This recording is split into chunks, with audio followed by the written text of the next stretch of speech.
Hey guys, this is a theory that I got from talking to my boy Ernie. This theory is about how Sanji will accomplish his dream of finding the All Blue. So there's a lot of people upset because Sanji hasn't really had that many battles showcasing his full strength since she's part of the monster trio along with Zoro and Luffy. And I'm one of those people. I think the last time we've seen Sanji kind of go all out was against Jabra of CP9. That was about 600 to 700 chapters ago. Even though his Sanji is really strong, his goal isn't strength. Even in the series, we've seen that he hasn't really been around for much of the crew's like big battles, but he's also been the one who saved them in dire situations. For example, he saved the crew in Alabasta when they were trapped inside that water thing, but because Crocodile wasn't able to see who he was because Mr. Two wasn't able to get a copy of his face when he was on the cruise ship at the time. Another example of Sanji not being around for what something major is when I think the crew was finding all the Marines in the Bridge of Hesitation, which is I think where I guess all of their bounty pictures showed up from. Sanji wasn't there because he was closing the gates of justice so the whirlpool can start whirlpooling again and basically help that was able to help the crew escape Annie's lobby. If it wasn't for that, maybe they wouldn't have been able to escape. You know what I mean? But because Sanji was able to disappear and the crew was able to get away pretty much unscathed in that little scenario. Like I said too, I think in these lobbies where the Straw Hats got their bounty posters from, which is why Chopper only got 50 berries because he didn't really do anything there because he couldn't move after turning into Monster Chopper.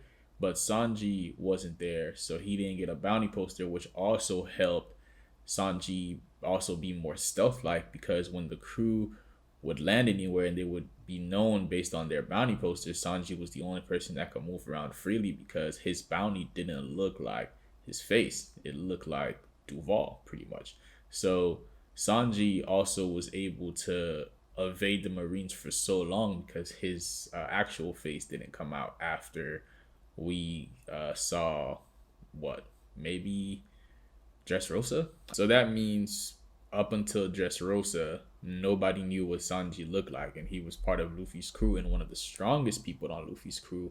But no one knew who he was. You know what I mean? He could just move to about freely and just he was good pretty much. It's not strength that Sanji's after. We know that, and like I said, nobody knew who he was for how many chapters up until after Dressrosa. So, and Sanji's actual goal is as stealth like, I think, as he is. We see a moment back in the East Blue, in the Baratier.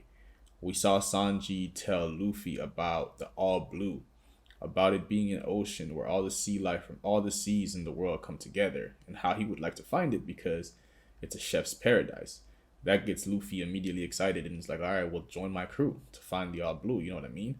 Um, and once Sanji actually joins the crew and they're about to enter the Grand Line again, every single member of the crew at that point states their dream.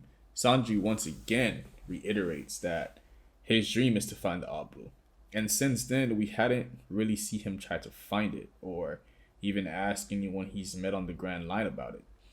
Even on Whole Cake Island, where we've seen the most chefs he's probably ever seen in his life or up until that time in the series, he didn't even ask about it then. So I wondered, what would it even take to find the All Blue? So, to my knowledge, the world of One Piece has the four seas and the Grand Line separated by a giant wall called the Red Line. The Red Line is big as fuck that it goes all the way up to the sky, past where the eye can see pretty much, and all the way down to the bottom of the ocean.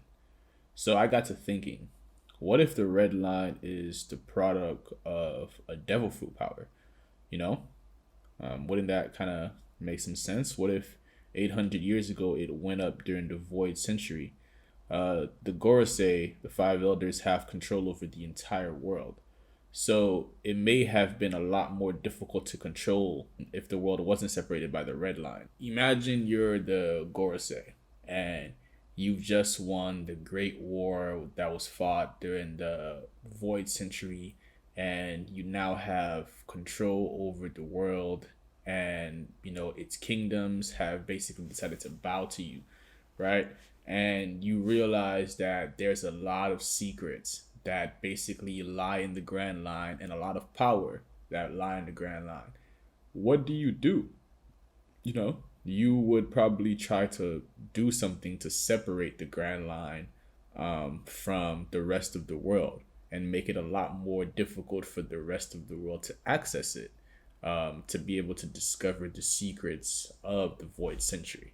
And with the rest of the world not being able to access the Grand Line, the myth of the Grand Line can also grow as it being a very volatile and dangerous place, which it is. But same way we see regular people living in the blues, we see regular people that don't have any type of strength living in the Grand Line.